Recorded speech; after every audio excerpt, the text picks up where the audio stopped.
people come to him, come to the way of Sultan al-Anbiya, most honored one and most glorified one, most praised one in divinely present Sayyidina Muhammad sallallahu alaihi wasallam. Bismillahirrahmanirrahim. Syukran. Terima kasih. Masya Allah. Alhamdulillah wa syukru lillah ala ni'amillah al-zahira wal-batina التي لا تحصى. Alhamdulillah. اللهم صل على سيدنا محمد الصادق الأمين المبعوث رحمة للعالمين وعلى آله الطاهرين الطيبين وعلى أصحابه أجمعين وعلى أزواجه أمهات المؤمنين وعلى ذريته إلى يوم الدين وعلى أمته أجمعين وعلينا معهم يا أكرم الأكرمين ويا أرحم الراحمين. سبحانك لا نحصي ثناء عليك أنت كما أثنيت على نفسك ولك الحمد. اللهم لك الحمد على نعمة الإسلام وشرف الإيمان وعلى هذا المجلس من رياض الجنة. اللهم علمنا ما ينفعنا وانفعنا بما علمتنا وزدنا اللهم علما وعملا متقبلا آمين يا رب العالمين. أما بعد أيها الحاضرون والحاضرات، نحمد الله سبحانه وتعالى إليكم على مثل هذا المجلس وهذه المجالس المنورة. نحن نلتمس أنواركم ونحن نلتمس بركاتكم ونحن نستشفع بكم ببركة هذا المجلس وهذه القراءة التي هي متصلة لا شك ولا ريب متصلة بأنوار النبي المختار صلى الله عليه وسلم، وليس فقط بصلة الدم والنسل لأنه وابن الرسول صلى الله عليه وسلم حبيب علي حبشي، لكن أيضا بأنوار الفهم الذي ألقاه الله سبحانه وتعالى في قلب هذا الحبيب بسبب جده الحبيب الأعظم صلى الله عليه وسلم. وأراد أن يستزيد من هذا الفتح، نعم، وأراد أن يتكرم على الأمة. فأما بنعمة ربك فحدث، فتحدث بهذا المولد العجيب الذي يتلألأ نوره ويدخل يعني ليس فقط من أسماعنا ولكن من القلب إلى القلب، نعم، حتى نحن أيضا نشترك مع هذا الحبيب جزاه الله عنا خيرا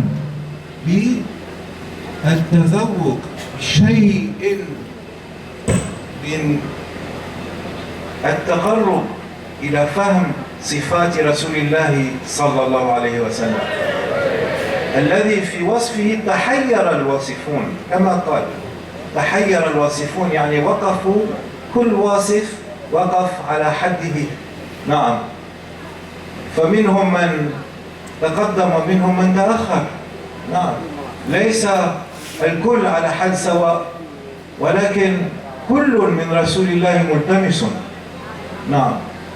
فنحن نسأل شيئا من هذا التوفيق الإلهي، من العطاء الإلهي لنا الذي هو كرامة على الأمة مستمرة مستمدة من معجزات رسول الله صلى الله عليه وسلم، مستمدة من القرآن الكريم ومن السنة المطهرة ومن آداب السلف الصالح وبيت النبوة بالذات خاصة. بالمحبة وبالشوق إلى رؤيته صلى الله عليه وسلم في المنام ويقظة وفي الحياة قبل الممات وبعد الممات. إن شاء الله يؤهلنا لذلك يا رب يا الله، إنك على كل شيء قدير وبالإجابة جدير. Syekh Jibril Fuad Haddad, beliau membuka atau memulai muhadarahnya, kalimat beliau dengan memuja-muji Allah Subhanahu wa taala, sana'an la uhsi la nuhsi sana'an li nafsi. Pujian yang kita ucapkan tidak akan sama, tidak akan sampai seperti pujian Allah Subhanahu wa taala kepada dirinya sendiri. Artinya pujian kita kurang. Kemudian beliau bersalawat kepada Nabi Muhammad sallallahu alaihi wasallam, kemudian kepada sahabat-sahabat beliau, kepada ahli bait keluarga beliau, kepada dzurriyyah keturunan beliau, kemudian kepada tabi'in, para pengikut beliau, dan kita umatnya termasuk dalam golongan beliau. Kemudian beliau setelah amma ba'du, maka beliau memuja-muji Allah Subhanahu wa taala bagi kalian yang mempunyai majlis seperti ini. Beliau katakan, nahnu naltamisu min barakatikum, bahkan kami, kata Syekh Jibril, kami sendiri mengambil keberkahan dari kalian. Kami sendiri mengambil keberkahan dari bacaan-bacaan yang kalian lantunkan. Dan tidak diragukan, tidak ada keraguan bahwa majlis ini, bahwa bacaan-bacaan yang dibaca muttasilah, tersambung kepada Nabi Muhammad sallallahu alaihi wasallam, bersambung kepada cahaya-cahaya yang datang dari Nabi Muhammad sallallahu alaihi wasallam. Cahaya tersebut bukan hanya karena Al-Habib Ali bin Muhammad Al-Habsyi, sang penulis kitab Simtud Durar, karena beliau bersambung kepada Nabi Muhammad secara nasab, secara keturunan. Bukan hanya itu saja, tetapi ketika dibacakan Simtud Durar, beliau katakan sendiri seakan-akan muncul, ketika dibacakan Simtud Durar, maka ya tala'laul anwar, seakan ribuan cahaya keluar dari bacaan-bacaan tersebut. Dan cahaya-cahaya ini adalah datang dari Nabi Muhammad sallallahu alaihi wasallam. Maka cahaya ini menambah kemuliaan, maka cahaya-cahaya ini menambahkan keberkahan. Maka fa amma bi ni'mati rabbika fahaddits, maka dengan nikmat yang Allah berikan kepada kalian, fahaddits, sampaikanlah. Maka ini nikmat yang luar biasa, punya majlis yang bersambung kepada Rasulullah sallallahu alaihi wasallam, punya bacaan yang ditulis oleh Al-Habib Ali yang ketika dibaca cahaya-cahaya keluar dari bacaan-bacaan tersebut dari Rasulullah sallallahu alaihi wasallam. Dan bacaan-bacaan ini, bacaan-bacaan yang mengeluarkan cahaya ini, maka cahaya tersebut bukan hanya keluar, tapi akan masuk ke dalam hati orang yang membacanya. Maka ketika cahaya tersebut masuk ke dalam hati seseorang, maka secara otomatis orang tersebut akan merasa rindu kepada Rasulullah sallallahu alaihi wasallam. Ketika cahaya tersebut masuk ke dalam hati, seseorang tersebut akan merasa kangen rindu kepada Rasulullah sallallahu alaihi wasallam. Maka ia dengan merasa rindu, dengan merasa sayang, maka ia semakin asyik, semakin betah untuk mendengarkan sifat-sifat Rasulullah sallallahu alaihi wasallam, akhlak Rasulullah sallallahu alaihi wasallam, yang Al-Habib Ali mengatakan tahayyaratil albab fi wasfi ma'nahu. Walaupun kita baca sejarah Rasulullah, kita baca sifat-sifat Rasulullah, kita memuja-muji Rasulullah, tapi tetap kita tidak mampu, tahayyaratil albab. Hati kita masih bingung bagaimana menggambarkan keindahan sifat Rasulullah sallallahu alaihi wasallam. Maka yang kita rasakan ini, kerinduan yang kita rasakan ini, Cinta yang kita rasakan ini, mahabbah yang kita rasakan ini merupakan ata ilahi, pemberian khusus dari Allah Subhanahu wa ta'ala yang tidak semua orang mendapatkan pemberian tersebut. Wa hadha karamah, wa hadhihi karamah. Dan yang seperti ini adalah karamah, kemuliaan yang Allah berikan kepada hambanya, dan tidak semua hamba Allah mendapat karamah seperti ini.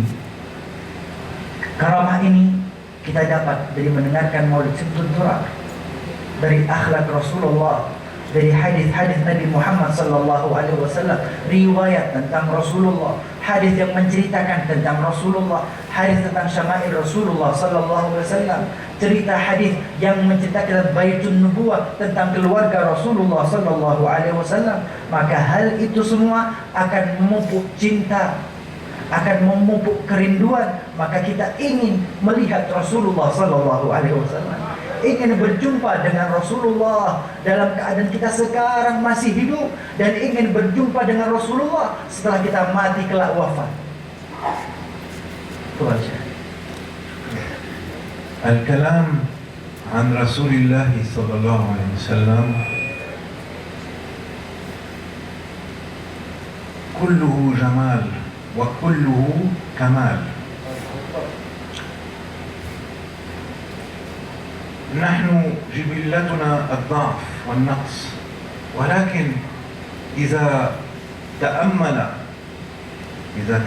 أحدنا سيرة رسول الله صلى الله عليه وسلم، شمائل رسول الله صلى الله عليه وسلم، أخلاق رسول الله صلى الله عليه وسلم، ألفاظ كلام رسول الله صلى الله عليه وسلم وأمثاله، وكل ما جاء منه من فعل أو عمل أو قول أو إقرار على فعل أو قول آخرين، يعني كل ما يدخل في تعريف السنة النبوية تجد فيه جمال وكمال مستمر، كأنه أيضا مستمد من معجزة القرآن التي معانيها مستمرة إلى يوم القيامة. فتجد تعليم جديد لكل جيل من الأجيال. إذا يعني جيل تلو الجيل، إذا ننظر كما نجد في القرآن الكريم تجديد للهمم وللتعاليم، نعم، والعلوم حتى للأجيال المستقبلة، كذلك في كلام وسيرة رسول الله صلى الله عليه وسلم تجدد الهمم وتجدد التعاليم والعلوم لينفع الناس إلى آخر أجل يعني الدنيا. ومن الجوانب التي اعتنى بها العلماء المولد بالذات، هذا الجانب الخاص من سيرة رسول الله صلى الله عليه وسلم مولده. وأدخلوا في الكلام عن المولد الأشياء الأخرى من سيرته الشريفة ومن شمائله، نعم، ولكن ركزوا على المولد لأن المولد هو كأنه منطلق هذا الخير العظيم على الجنس الإنساني وعلى الأمة سيدنا محمد صلى الله عليه وسلم خاصة، لوجود وظهور نور سيدنا محمد على العالمين صلى الله عليه وسلم. لذا مثلا الإمام الهيثمي ابن حجر الهيثمي الفقيه الشافعي الكبير سمى مولده النعمة الكبرى على العالمين بمولد سيد المرسلين صلى الله عليه وسلم، النعمة الكبرى. وسمت الدرر يشير إلى جانب الجمال والكمال، يعني لأنه أي شيء نظرت من سيرة وشمائل الرسول تجد فيه الدرر، يعني الجواهر والمال النفيس. حتى من القراءات القرآنية هناك قراءة لقد جاءكم رسول من أنفسكم، يعني من أنفس ما يكون من جنس الإنسان، بل هو أنفس ما يكون، ليس فقط من، لكن هو أنفس ما يكون. نعم. فهو سمت الدرر، هو بالذات يعني كأنك تقول سمت الدرر هو سيدنا محمد صلى الله عليه وسلم. نعم. والنعمة الكبرى هو سيدنا محمد، هو النعمة الكبرى. فنتقرب إلى الله بذكر هذه النعمة والتعارف عليها. من هو سيدنا محمد؟ كيف هو سيدنا محمد صلى الله عليه وسلم؟ هو منا، من أنفسنا. نعم. فعلينا أن ندرس ونعرف ونتعرف عليه، وهذا إن شاء الله يزيدنا حبا له، ويتحقق حبنا بالعلم به، لأن إذا علمت ما تحب أصبح زعمك حقيقي، وتحقق أنك تحب هذا الذي تدعي محبته. اللهم حقق لنا محبتنا لك ولرسولك صلى الله عليه وسلم، واجعله أحب إلينا من شرب الماء على ظمأ في يوم حار. نعم. هكذا كان يدعو إمامنا الشافعي رضي الله تعالى عنه، يقول اللهم حبب إلي النبي صلى الله عليه وسلم أكثر من شرب الماء البارد في يوم حار على ظمأ، يعني وأنا عطشان، ولكن أشتاق أن أرى سيدنا محمد صلى الله عليه وسلم، أشتاق أن أكون قريبا ومحبا ومحبوبا لسيدنا محمد صلى الله عليه وسلم أكثر من شرب الماء البارد في يوم حار على ظمأ. Nah, kemudian Syekh Jibril Fuad Haddad, beliau menerangkan bahwa berbicara tentang Rasulullah sallallahu alaihi wasallam, kullu jamalin wa kullu kamal. Rasulullah ini, yang ada dari Rasulullah hanya keindahan dan kesempurnaan.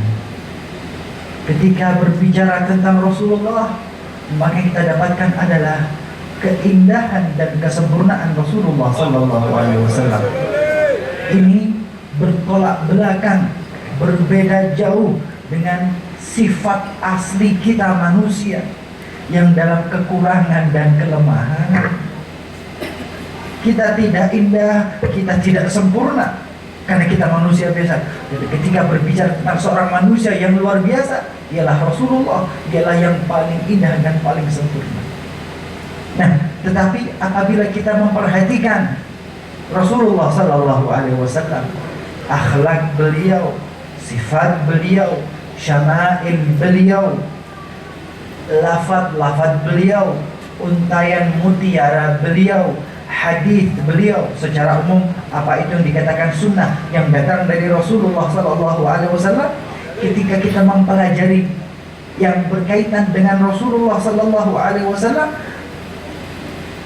maka kita akan mendapatkan keindahan yang luar biasa dalam diri Rasulullah sallallahu alaihi wasallam. Bukan hanya indah saat itu, tapi keindahan tersebut selalu terbarui dari waktu ke waktu, dari zaman ke zaman, dari generasi ke generasi. Ketika berbicara tentang Rasulullah sallallahu alaihi wasallam, keindahan tersebut bertambah. Tidak ada kata tertinggal, tidak ada kata kuno, tidak ada kata-kata basi yang berkaitan dengan Rasulullah. Tetapi apa yang tentang Rasulullah selalu enak, selalu indah dari waktu ke waktu, dari generasi ke generasi. Selamanya berlangsung keindahan tersebut, selamanya kesempurnaan itu berlanjut, mulai hari ini sampai kelak pada hari kiamat. Keindahan dan kesempurnaan Rasulullah sallallahu alaihi wasallam tidak lain dan tidak bukan adalah kepanjangan tangan dari Al-Qur'anul Karim. Maka tidak ada yang dapat kita lakukan kecuali menceritakan keindahan Rasulullah sallallahu alaihi wasallam, menyampaikan kesempurnaan Rasulullah sallallahu alaihi wasallam pada generasi-generasi penerus kita. Kemudian para ulama secara umum mereka mempelajari atau menyampaikan tentang Rasulullah sallallahu alaihi wasallam dalam hadis, dalam tafsir, dalam sirah, dalam sejarah kehidupan Rasulullah sallallahu alaihi wasallam. Tetapi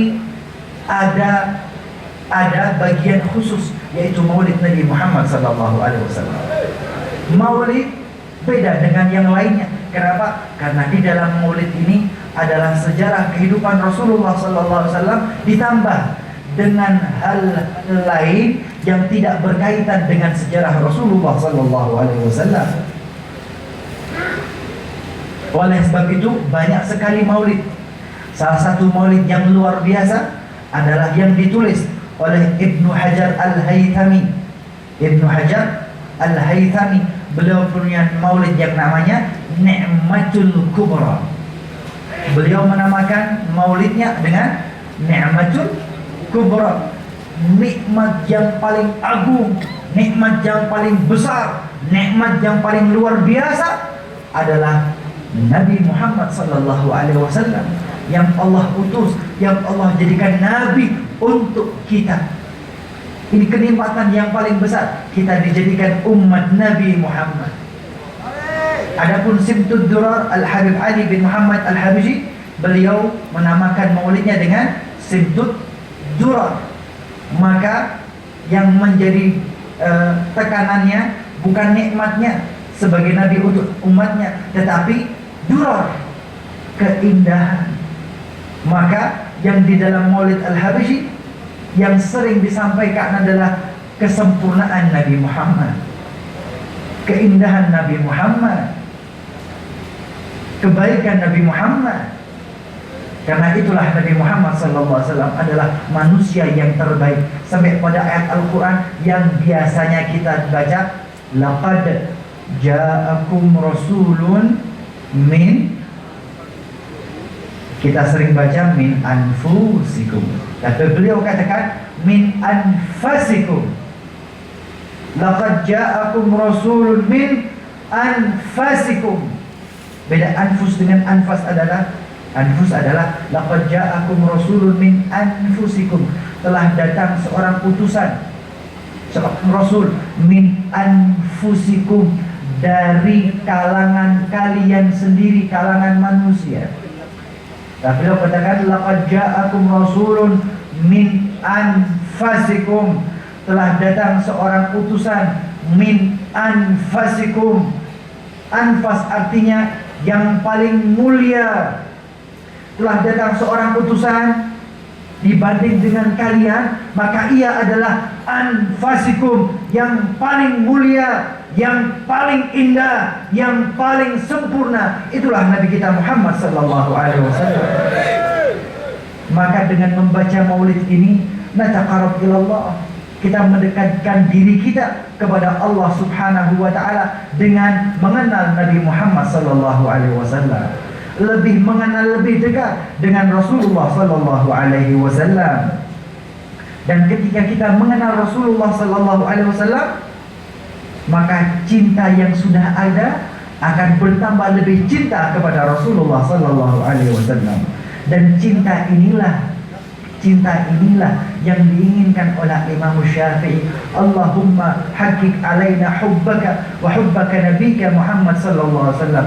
Ya Allah, berikan kepada kami cintaku kepadamu, cinta kepadamu ya Allah, dan berikan kepada kami cinta kepada nabimu, cinta yang lebih besar, cinta yang lebih agung daripada keinginan kami untuk minum air dingin di musim panas. Sallallahu alaihi Muhammad. Di siang hari yang panas, siang hari musim kemarau panas, kita kepanasan, kita merasa haus, maka kita ingin minum segelas air yang dingin. Tapi Imam Syafi'i minta, ya Allah berikan aku cinta yang lebih besar daripada keinginan kita minum air dingin di siang hari yang panas. Amin Allahumma amin. وفي الحديث الشريف اللهم إنا نسألك حبك وحب من يحبك وحب عمل يقربنا إليك. اللهم إنا نسألك حبك، يعني حبك يا رب يا الله. إن الله يحب مثلا الصابرين، إن الله يحب الذين يقاتلون في سبيله صفا كأنهم بنيان مرصوص. إن الله يحب الذين يتوكلون عليه والذين يتحبون في الله فيحبهم الله، الذين يتسامحون بينهم ويتراحمون بعضهم بعضا. نسألك حبك يا رب. ثم قال ونسألك حب من يحبك.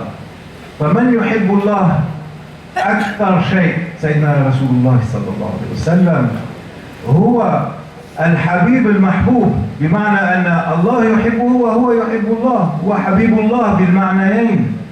نعم، فحب من يحبك يعني حب سيدنا محمد صلى الله عليه وسلم. نسألك حب سيدنا محمد، يعني أن نكون نحن نحب سيدنا محمد صلى الله عليه وسلم، وأن نكون نحن يحبنا أيضا سيدنا محمد صلى الله عليه وسلم، أن نكون نحن أيضا حبيب للحبيب، هكذا. وهذا معنى الحبيب بين أنفسنا. الحبيب بمعنى أنه هو يذكرنا بحب رسول الله صلى الله عليه وسلم، بل يجسد هذا الحب، لأن الابن يحب أبوه، يحب أباه، فكيف لا يكون حبيبا له؟ نعم، ولكن هذا الحبيب أيضا يذكرنا بهذا الطلب. اللهم نسألك حبك وحب من يحبك، ثم حب عمل يقربنا إليك، مثل هذا العمل، هذا العمل عمل المولد. نعم، قيل أن المولد ما كان موجودا في الصدر الأول، أنه شيء بدأ متأخرا في تاريخ الإسلام. هذا غير صحيح. أعطيكم مثلا في مولد في عصر رسول الله وفي حضور رسول الله صلى الله عليه وسلم، وهو مولد قاله العباس ابن عبد المطلب رضي الله تعالى عنه، عم رسول الله صلى الله عليه وسلم. استأذن رسول الله صلى الله عليه وسلم أن ينشد الشعر والنشيد أمام رسول، فقال نعم. فقال له وأنت لما ولدت أشرقت الأرض وضاء بنورك الأفق. هذا شعر من العباس رضي الله عنه في المولد، لأنه يذكر المولد صراحة، يعني صريحا يقول أنت لما ولدت، يعني أنت يوم مولدك شو صار؟ أشرقت الأرض، أشرقت الأرض، يعني الآن نرى النور، الآن لما ولدت أنت يا رسول الله. فيعلمنا المولد، يعلمنا الرسول المولد، لأن كان هذا أمام الرسول وبإذن الرسول صلى الله عليه وسلم وإقراره على هذا، على هذا، لأنه ما قال له لا تقل هذا، ما منعه بل أقره عليه، فأصبح سنة. فهذا عمل مبرور ومشروع في الشرع الشريف وفي الشريعة، كيف لا؟ وقد عمل به العباس وأقره عليه الرسول. وضاء بنورك الأفق، يعني أشرقت الأرض، وضاء يعني إشراق وضياء. ثم ذكر النور، ونحن في ذلك الضياء والنور نختلق. ونحن في ذلك النور، يعني نور مولدك ونور ذكر المولد والاحتفال بالمولد والعمل بالمولد، لأنه هو التعليم، ليس هذا فن التفنن أو entertainment أو ميوزك، لا، هو عمل مبرور يطهرنا تطهيرا، يدخلنا في المودة في القربة المفروضة علينا. لا أسألكم عليه أجرا إلا المودة في القربة، يعني سألنا المودة، هذا مسؤولية في عنقنا أن نحب رسول الله، نتودد إليه ويكون لنا محبوب ومودود ومطلوب. فهذا العمل يسعفنا على القيام بالواجب.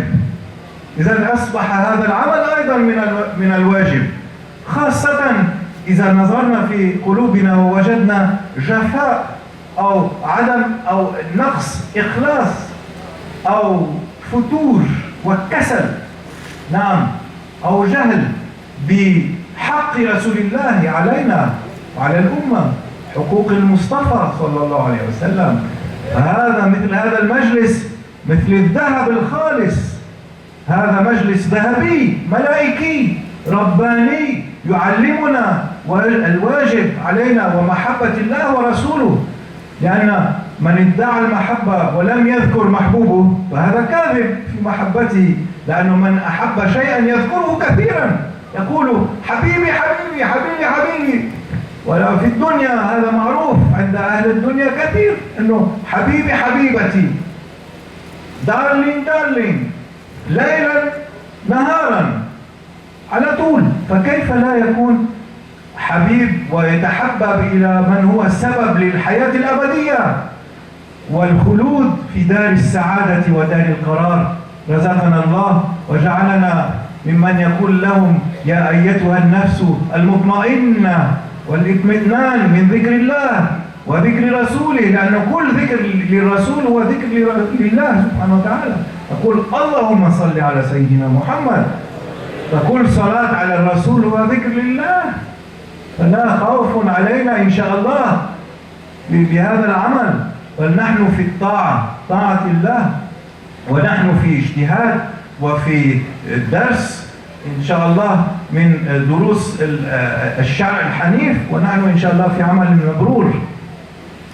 نعم، يا أيتها النفس المطمئنة ارجعي إلى ربك راضية مرضية. اللهم يا رب ارزقنا هذا واجعلنا من الراضين المرضيين عندك وعند رسولك الكريم صلى الله عليه وسلم. Syekh Jibril Fuad Haddad, beliau kemudian menyampaikan satu hadis Rasulullah SAW. Beliau mengajarkan pada Allahumma inna nas'aluka hubbaka wa nas'aluka hubba man yuhibbuka wa nas'alu hubba amalin yuqarribu ilaik, kul amalin yuqarribuna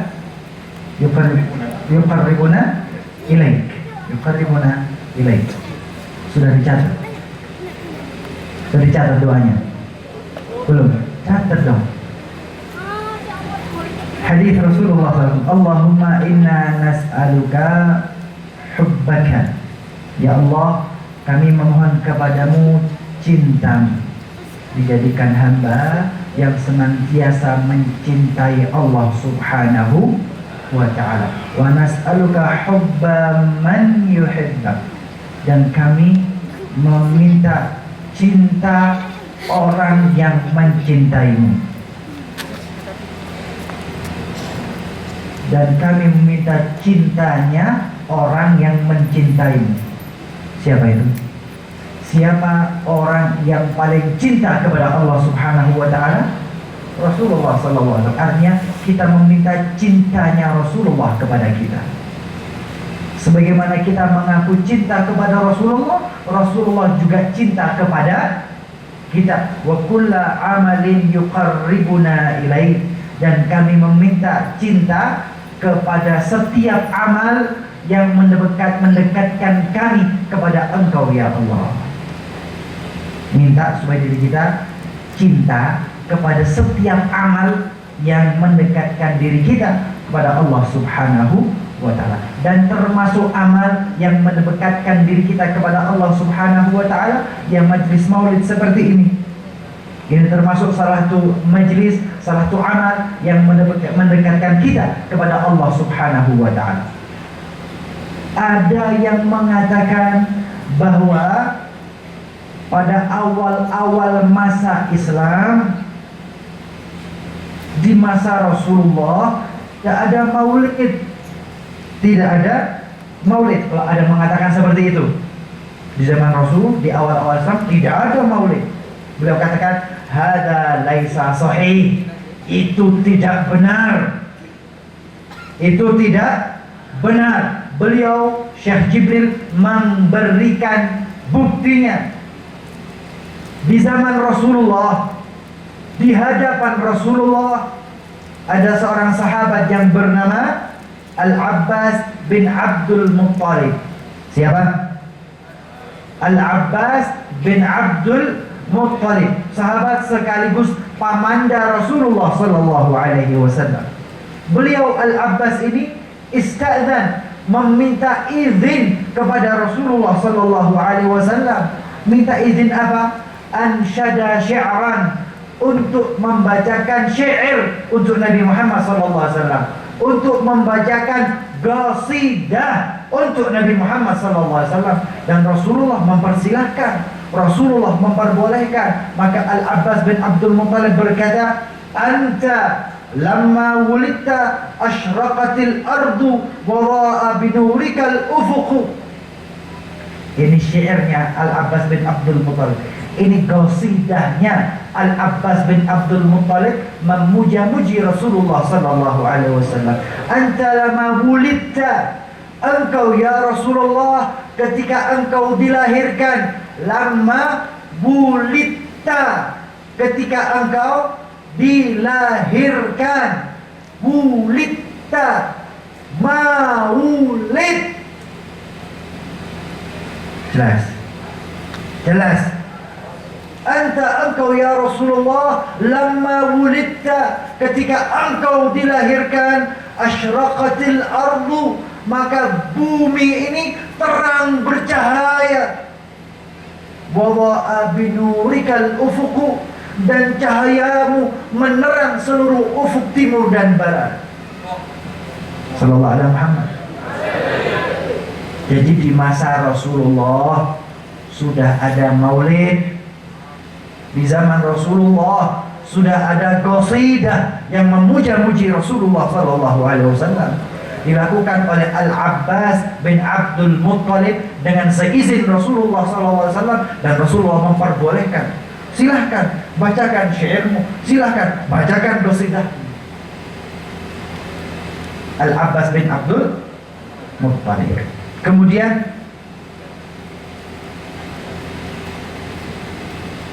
Kemudian sallallahu alaihi Muhammad.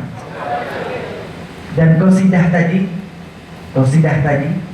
adalah salah satu bentuk bukti kecintaan kita kepada Rasulullah sallallahu alaihi wasallam. Bukankah orang yang mengaku cinta terhadap kekasihnya, maka ia akan sering menyebut-nyebut nama kekasihnya. Maka kalau ada yang mengatakan saya cinta Nabi Muhammad, saya cinta Rasulullah, tapi lisannya tidak mengucap nama Rasulullah, tapi lisannya tidak menyebut nama Rasulullah, tapi lisannya tidak memuja-muji Rasulullah, tapi lisannya tidak mengerti, tidak menyebutkan kehidupan Rasulullah, tapi lisannya tidak menyebutkan sifat akhlak syama'il Rasulullah, maka orang yang seperti itu adalah pembohong. Pembohong, cintanya cinta palsu. Dan cinta yang sebenarnya, orang-orang yang benar-benar cinta kepada Rasulullah adalah mereka yang senantiasa mengucapkan nama kekasihnya, nama Nabi Muhammad sallallahu alaihi wasallam. Dan lebih lagi, maka maulid ini menjadi suatu kewajiban bagi kita. Bagaimana tidak? Kita mengaku cinta, maka wajib kita menyebut nama kekasih kita. Dan lebih wajib lagi apabila beliau katakan dalam diri seseorang ada sifat malas untuk ibadah. Malas untuk ibadah, maka wajib bagi dia untuk hadir di majelis maulid. Kenapa? Karena di situ obatnya. Kalau ada yang tidak ikhlas dalam beramal tapi tidak ikhlas hadir maulid, baca maulid, kenapa? Disitulah obat supaya jadi ikhlas. Yang bodoh tidak tahu tentang ilmu agama, tidak tahu tentang Rasulullah, tidak tahu hak-haknya kepada Rasulullah, hadir maulid. Kenapa? Di situ ada ilmu yang membuat pinter terhadap ilmu agama-agama Islam, ilmu supaya mengerti tentang Rasulullah, supaya bagaimana bersikap hak kita melaksanakan hak kita kepada Rasulullah sallallahu alaihi wasallam. Maka majlis seperti ini beliau katakan majlisun zahabi rabbani malaki, majlis yang terbuat dari emas, majlisnya malaikat, majlis yang langsung dituntun oleh Allah. Maka majlis seperti inilah yang menenangkan kita. Nanti masuk dalam satu ayat, ya ayyatuhan nafsun mutmainnah, ya ayyuhatuhan nafsun mutmainnah irji'i ila rabbiki radiyatan mardiyah. Wahai jiwa yang tenang, pulanglah engkau wahai jiwa yang tenang ila rabbiki, kepada Tuhanmu Allah subhanahu wa ta'ala, radiyatan mardiyah, engkau pulang kepada Allah dalam keadaan ridha dan Allah meridhai dirimu. Nafsul mutmainnah ini yang seperti apa? Nafsul mutmainnah ini yang seperti apa? Beliau katakan nafsul mutmainnah, jiwa yang tenang adalah jiwa yang senantiasa menyebut nama Allah,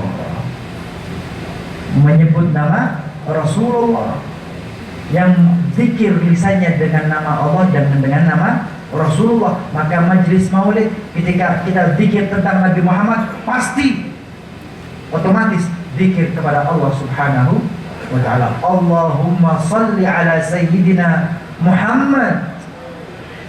Kita zikir Nabi Muhammad, otomatis kita menyebut Allah. Dan dengan zikir ini, dengan maulid ini, majlis ini, bukankah kita merasa tenang? Itulah nafsul mutmainnah. Nafsul mutmainnah irji'i ila rabbiki radiyatan mardiyah. Dan beliau mendoakan semoga Allah subhanahu wa ta'ala menjadikan jiwa-jiwa kita adalah jiwa yang nafsul mutmainnah, jiwa-jiwa yang pulang kepada Allah subhanahu wa ta'ala, ridha kepada Allah dan Allah ridha kepada kita, radiyatan mardiyah. Amin, Allahumma amin. اللهم صل على سيدنا محمد سيد الأولين، صل على سيدنا محمد سيد الآخرين، صل على سيدنا محمد في الملأ الأعلى إلى يوم الدين، وصل على سيدنا محمد حتى ترث الأرض ومن عليها وأنت خير الوارثين. اللهم صل على سيدنا محمد الحبيب المحبوب. اللهم صل على سيدنا محمد صلاة ترضيك وترضيه وترضى بها عنا يا أرحم الراحمين. اللهم توجهنا إليك وتوسلنا إليك برسول الرحمة سيدنا محمد صلى الله عليه وسلم. يا رسول الله توسلنا بك إلى رب العزة. اللهم شفعه فينا وشفعنا به. اللهم ونسألك به أن تغفر لنا ذنوبنا جميعا، وأن تبارك لنا في أنفسنا وأموالنا وأرزاقنا وأوقاتنا وأجيالنا يا رب العالمين يا أرحم الراحمين، خاصة أهل هذه البلدة مالانج وإندونيسيا وسائر بلاد المسلمين. يا أرحم الراحمين ارحمنا، يا أرحم الراحمين فاعف عنا.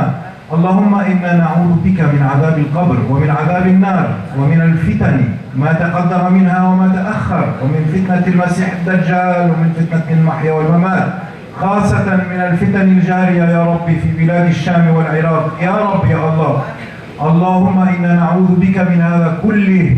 اللهم أعذنا بلطفك وكرمك وأدخلنا يا رب ألطافك الخفية والجلية يا رب العالمين، واجعلنا من عبادك الشاكرين على الدوام وعلى كل حال، ولا حول ولا قوة إلا بالله العلي العظيم. ربنا آتنا في الدنيا حسنة وفي الآخرة حسنة وقنا عذاب النار. يا عزيز يا غفار اللهم أجرنا من النار.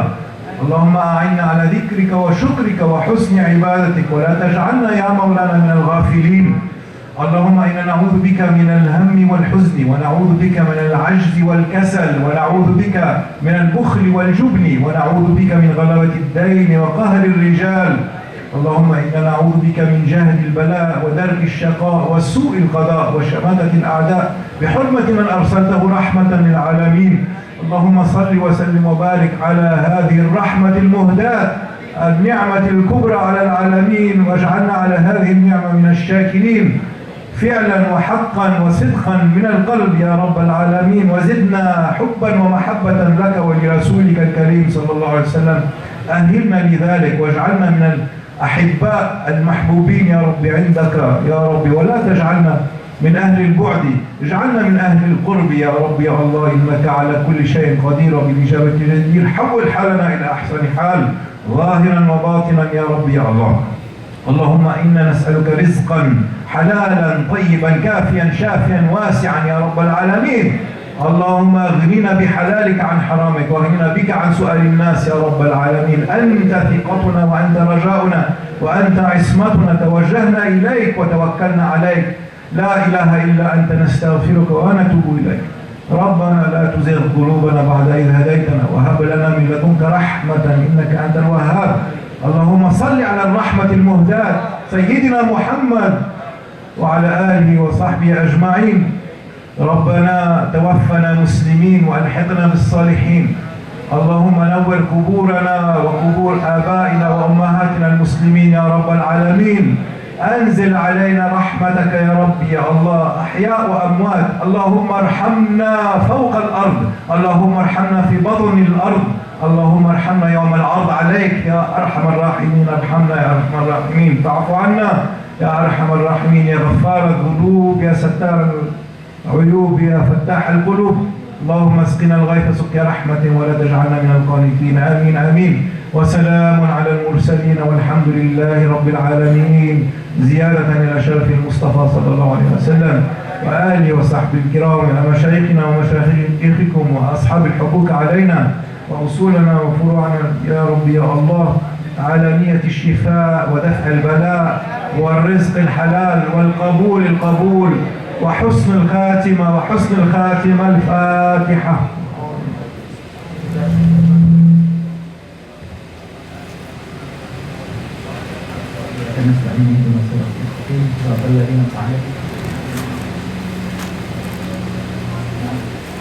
فجزاه الله خير الجزاء الشيخ جبريل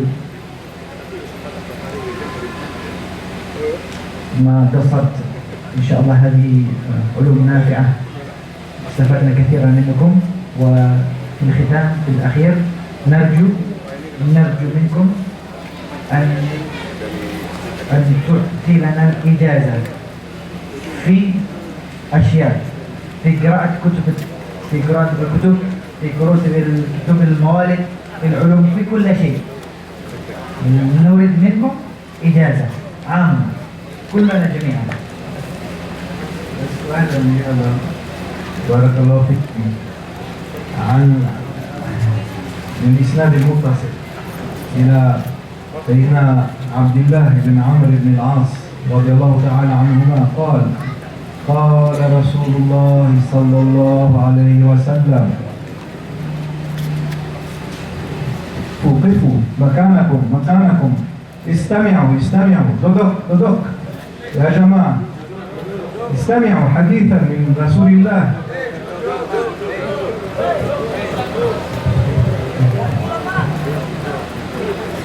طيب، إن شاء الله يحولون الأجر لكم، أجر مضاعف أن بقي، أجر مضاعف. عن عبد الله بن عمرو بن العاص رضي الله عنه قال الراحمون يرحمهم الرحمن تبارك وتعالى، ارحموا من في الأرض يرحمكم من في السماء. الراحمون يرحمهم الرحمن تبارك وتعالى، ارحموا من في الأرض يرحمكم من في السماء. هذا هو حديث الرحمة. يعني أنتم المسلمون الذين يتراحمون بينهم، رحماء بينهم، رحماء، كونوا رحماء. الراحمون يرحمهم الرحمن تبارك وتعالى. ارحموا من في الأرض، يعني ارحموا الناس جميعا. ارحموا من في الأرض يرحمكم من في السماء، يعني الله وملائكته يرحمكم إن شاء الله.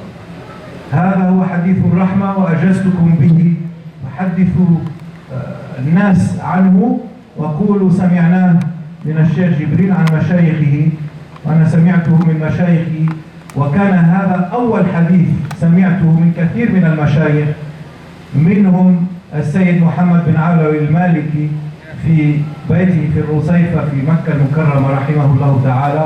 فخذوه مني من هذا الطريق، حدثوه عني من طريق السيد محمد بن علوي رحمه الله تعالى، ونفعنا وإياكم آمين.